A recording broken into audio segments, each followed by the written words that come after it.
If you smell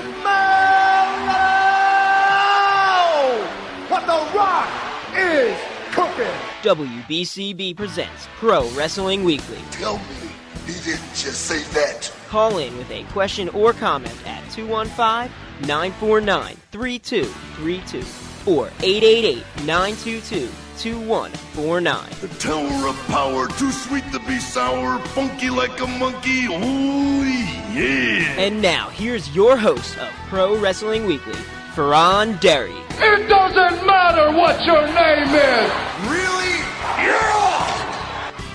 Hello and welcome to Pro Wrestling Weekly here on 1490 WBCB and online at WBCB1490.com. Fearon Derry here with you via Memorex, via the tape. That's right, because I am in Bizarro Land at the present moment as you're hearing this. At least Bizarro Land as Jerry Lawler refers to it. That's right, I'm vacationing up in Canada, that annual trek, and so that means I recorded things ahead of time, but there's still a litany of things to talk about. I've got some news and notes coming up, including an unfortunate story from down in New Orleans that I meant to talk about last week, but I've got ample time to take care of it here.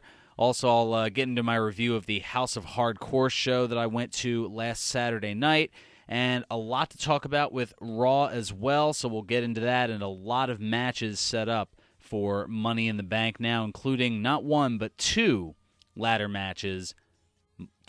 in the Bank ladder matches coming your way. And we'll talk a little bit of Impact. No clips for you for it this week, as I'm recording this on a Wednesday night, Thursday morning, and Impact has not aired yet, but thanks to the magic and marvel of pre-tape spoilers, I can let you know a little bit of what's going on, including a new X Division champion. Tell you a little bit more about that coming up as well. But let me start with the House of Hardcore show. Of course, it was at the Armory, the Guard Armory up in Northeast Philadelphia, and it was a lot of fun. You got to see a lot of names from the past, a few up-and-coming names, and a few names that garnered a little bit of buzz. I mean, it started off with a six-man tag, Danny Doring and a couple of these students from the HOH school taking on three other students, just to give them a little bit of experience in the ring. That was before they went live on the streaming iPay-per-view thing. And then you had Crowbar beating Hale Collins in the first match. And kind of an interesting note in the second match, Vic Delicious, which when I initially heard the announcement, let's just say that I thought that the V in Vic started with a different letter, but that was also based on his attire, to say the least. But he ended up beating Little Guido, and there was some comedy in that one. Blue Meanie coming out. There was actually a Harlem Shake done in the ring. I'm sure you've seen the Harlem Shake videos, and I know it's probably jumped the shark, but it was kind of a cool, unexpected moment to see in a wrestling ring. And seeing Little Guido doing the hand across the chin flip-off bit back and forth to the beat of the Harlem Shake, that I don't know, that still has me cracking up. Sandman came out, and next thing you know, the entire crowd was fandangoing as out of nowhere Fandango's music hit, and it was solely for comedy, but it was great to see Blue Meanie, who wasn't advertised. I mean, the Sandman was advertised, as was Little Guido, but Blue Meanie was a nice surprise. Always good to see him. See what I can do about getting him on the show at some point, since he's not too far from us here. Also, you had MVP beating Sami Callihan, and that's a name that a lot of people have been talking about in the indie circuits, as he's just recently signed a developmental deal with WWE. It has Sami Callihan. And MVP, there's a name from WWE in the past. He's been wrestling over in Japan the last few years. Still a great talent. Carlito beating Mike Bennett. Mike Bennett's another up-and-coming name a lot of people have been talking about. And Maria Kanellis was at his side. That's certainly not a bad thing. Petey Williams in a three-way match beating Tony Nesa and Alex Reynolds. I know some of these names I'm going to butcher, and almost as much as Brutus the Barber Beefcake when he went over to WCW, and well, he was nicknamed the Butcher for a little bit, one of his many failed gimmicks. He was not at the show, though. Maybe they'll get him for House of Hardcore 3. Who knows? Rick and Scott Steiner, though, they were there. They beat Eddie Kingston and Homicide. And then you had your three main event matches. John Morrison beating Too Cold Scorpio. You had the Young Bucks, which man, they were hysterical too. I mean, it takes a lot of fortitude, we'll go with, to come out to the outfits and entrance music that they did. Of course, they were in TNA for a cup of coffee as Generation Me were the Young Bucks, and they came out in kind of a pink and purple leopard zebra-like apparel, coming out to Hanson's Mbop, if you remember that from, 15, 16 years ago, something like that. That was big, 97, I think? That was, that was definitely one of their their big hits, which, thanks to my sister, is still stuck in my head, unfortunately. But they beat Paul London and Brian Kendrick in what was, in my opinion, the match of the night. And then the main event, Tommy Dreamer, it's his show. Of course, he's going to be at the top of the card, beating Lance Storm, who's still in tremendous shape. And Terry Funk was in Tommy Dreamer's corner. He got involved in an unadvertised appearance by Sean Waltman, better known as X-Pac. And after the match was over, X-Pac got on the microphone and talked about his accident that we mentioned here on the program a few weeks ago, when X-Pac he overshot on a Bronco Buster and ended up splitting his backside open, literally, and he talked a little bit about that. And all in all, it was a great show. Before the show even started, there was a bunch of meet and greets, but the highlight definitely was the Nature Boy Ric Flair.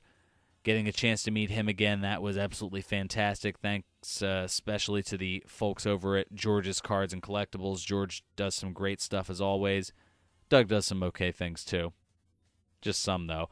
But no, they've got more great things heading your way, all jokes aside. They've got, starting next Saturday, 1 week from today as you're hearing this, July 6th, Phillies infielder and outfielder Freddie Galvis will appear at George's Oxford Valley Mall location from 11 a.m. until 12 noon. So go over, meet Freddie Galvis, and then on the way home, or if you have the phone app there, just plug the headphones in on the phone and tune into WBCB Pro Wrestling Weekly, both either on 1490 AM or online. Of course, WBCB1490.com. Those are the ways you can listen in. And 3 weeks after that, man, it's like they knew my birthday was coming, and that this is a great gift to get. Saturday, July 27th, the day before my birthday, appearing at George's Oxford Valley Mall location, the showstopper, the icon, the main event, WWE Hall of Famer, the Heartbreak Kid, Shawn Michaels, will appear from 12 noon until 3 p.m. For more information on these appearances, ticket info, other items from George's Cards and Collectibles, including their 2 locations, give them a call at 215-943-2475, or you can check them out online at georgescollectibles.com. Now, let's take a look over to Raw for a second here, as that's where we've got a lot of audio coming your way from, and one of those being from John Cena. He came out and spoke out his reaction to Mark Henry and the fake retirement from last week that led to the World's Strongest Slam and has now led to one of your main events at Money in the Bank coming up in a few weeks from the Wells Fargo Center in Philadelphia. John Cena defending the WWE Championship against Mark Henry. Cena, rather serious, surprisingly serious words for Mark Henry. Here it is from Monday Night Raw.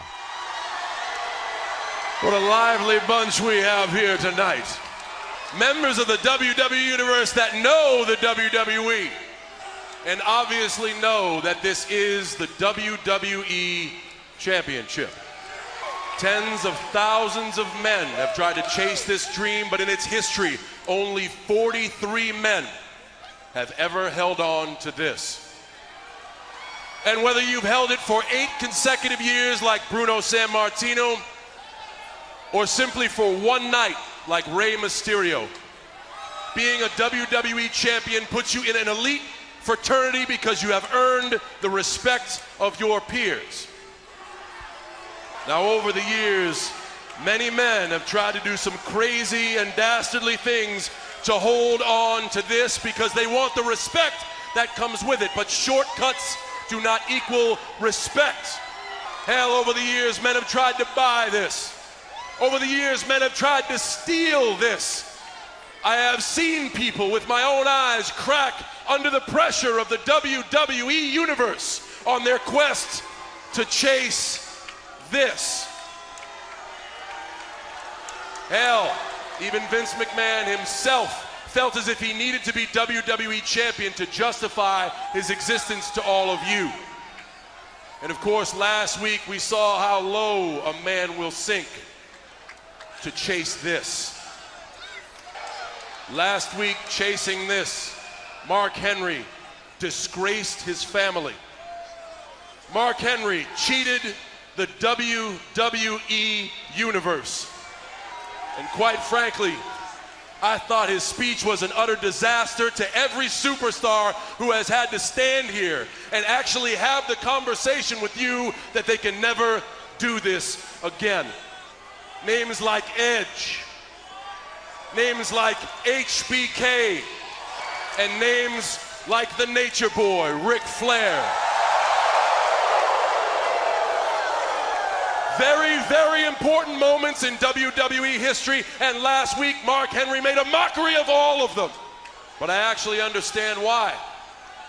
Mark Henry has been here for 17 years, and he may be the world's strongest man, but maybe he realizes that door is closing. Maybe he realizes time is running out, and he will not have a legacy in the WWE unless he holds on to this. That's where I come in. Because to hold on to this, he's got to go through me. Allow me to introduce myself. I'm John Cena, WWE Champion.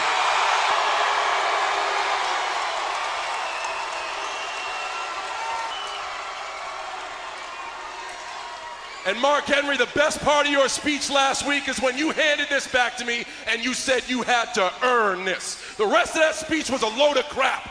You have to earn this.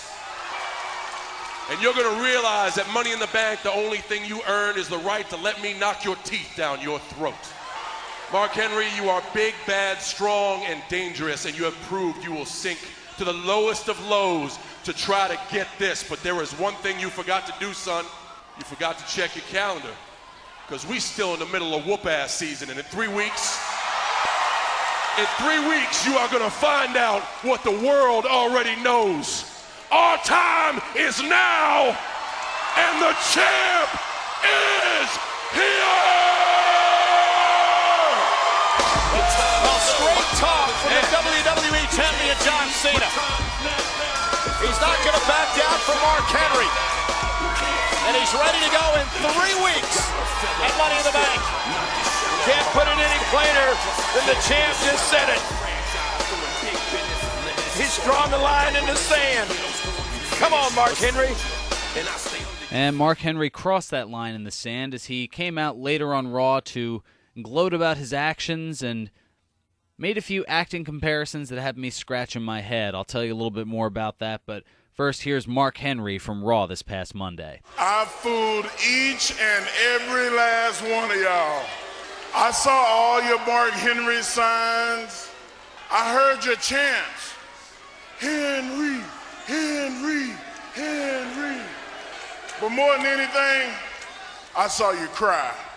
I saw all of you in the front row holding your signs. I saw you. And because of my spectacular performance, I've been nominated for an Academy Award.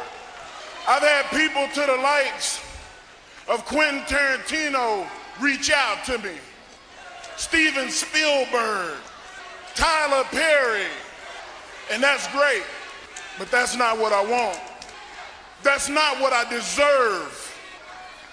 Now I've had people very upset with me because I used my friends, I used my family, and I used the other WWE superstars, and I'm not going to apologize to any of you. People have been telling me my whole life how I should live, telling me what defines me. Mark Henry, you're a big kid. Don't hurt the little children, please. Mark Henry, you work hard, and you go to that Olympics, and you win it for America, please. What's going to happen at Money in the Bank is a no good, dirty, filthy, lying, cheating Mark Henry is going to show up. So y'all a bunch of puppets. You do what I ask you to do. This is y'all right here, dancing. Last week I said, honey, I'm coming home. I'm coming home, all right. I know I look good. This ain't no Men's Warehouse. I'm coming home, WWE champion. Well, indeed, Mark Henry may be coming home as the WWE champion. He's got to wait 3 more weeks for the Money in the Bank pay-per-view in Philadelphia when he goes one-on-one with John Cena. And King, what stood out about that entire speech from Mark Henry, the fact that he showed no remorse. He admitted, hey, I did what I did. I used people because I want to get what I want. Yeah, I believe every word that Mark Henry just said then. Yeah, I believed every word too. Also believe Mark Henry lives in a Machiavellian world. There's no right or wrong. There's just results. One thing that I can't believe, did Mark Henry really compare Quentin Tarantino, Steven Spielberg, and Tyler Perry in the same sentence? Really? You're going to put Medea's Family Reunion up there with the likes of Jaws, Raiders of the Lost Ark, Pulp Fiction, Kill Bill? You're going to throw Medea's Family Reunion up there? Shame on you, World's Strongest Man. Let's get away from Cena and Mark Henry for a bit. Take a look at the rest of the Money in the Bank lineup. You've got Chris Jericho against Ryback. You've got Alberto Del Rio defending the World Heavyweight Championship against Dolph Ziggler. And there's not one but 2 Money in the Bank ladder matches. First, the one that WWE is dubbing the Money in the Bank All-Stars, because it's more of your featured names. You've got Kane, Randy Orton, Sheamus, Daniel Bryan, CM Punk, Christian, and Rob Van Dam. Interesting note, all 7 of these guys are good guys, so of course you've got to have some sort of balance. So you've got 7 bad guys all challenging for a world title shot, including Wade Barrett, Jack Swagger, Antonio Cesaro, Dean Ambrose, Fandango, and both members of Rhodes Scholars, Cody Rhodes and Damian Sandow. So might an official breakup be looming on the horizon? Who knows? One thing I do know, I'm going to take care of a little bit of business. We're going to come back. Got another clip for you. The confrontation between Paul Heyman and CM Punk. Got that coming your way. Plus a whole bunch of news and notes, some Ric Flair news, some CM Punk real-life news, also a Jack Swagger update, the Snakes stumbling, and a little tragedy down in New Orleans that we've got to talk about as well. This is Pro Wrestling Weekly here on 1490 WBCB and online at WBCB1490.com.